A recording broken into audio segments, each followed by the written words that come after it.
నా పేరు గద్దాడ సంజయ్ కుమార్ అండి. మా మిస్సెస్ పేరు గద్దాడ సాయి కుమార్. మాది ఇంటపాక తూర్పు మండలం నుంచి వచ్చామండి.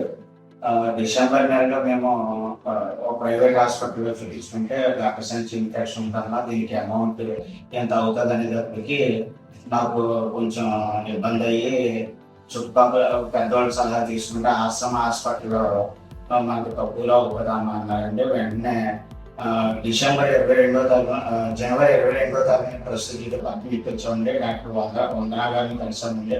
వందనా గారిని కలిస్తే అమ్మ ఇది కొంచెం కాంప్లీట్గా ఉంది, అయినా కానీ జాగ్రత్తగా చూస్తాము చేస్తామని ఆపరేషన్ పడుతుందని చెప్పారండి. చెప్పినప్పటికీ అన్నీ చూసి మొదటి డాక్టర్ గారు రిపోర్ట్ ఇచ్చారు. రిపోర్ట్లన్నీ చూసినప్పటికీ మొదటి డాక్టర్ గారు ఏమో హార్ట్లో కొంచెం ప్రాబ్లం ఉందన్నారండి. వెంటనే మీరు ఏం చేస్తారంటే తమ్మరాజు గారు చూపించుకొని అక్కడ క్లియరెన్స్ అవుతే కానీ ఇక్కడ రాకూడదు అన్నారు. తమ్మరాజు గారు కూడా మమ్మల్ని బాగా చూశారండి.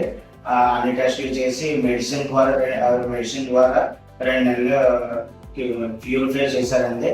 ఆయన క్లియరెన్స్ ఇచ్చిన తర్వాత అప్పుడు ఇక్కడికి వచ్చామండి.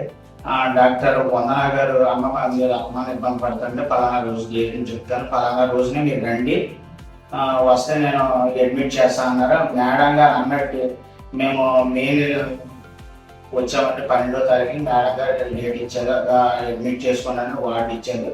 వార్డులో కూడా పలానా మేము వార్డులో వచ్చిన తర్వాత బుధవారం ఆపరేషన్ ఉన్నారంటే బుధవారం ఆపరేషన్ అనేటప్పటికి ఆ సాయంత్రం వీడియో తీశారండి. ఆ వీడియోలో ఏమన్నారంటే అమ్మాయి వేరే ఉంటుంది, మీరు భయపడకండి, జాగ్రత్తగా ఉండండి, ఏది జరగకుండా ఏదో భావిస్తామని చెప్పారండి.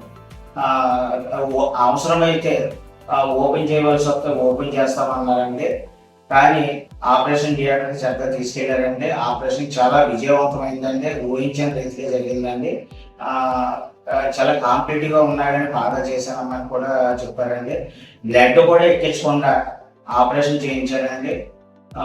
సూపర్ సక్సెస్ అయిందండి. మరి డాక్టర్ వందనా మేడం ఆరోగ్యశ్రీలో మాకు ఆపరేషన్ చేశారండి.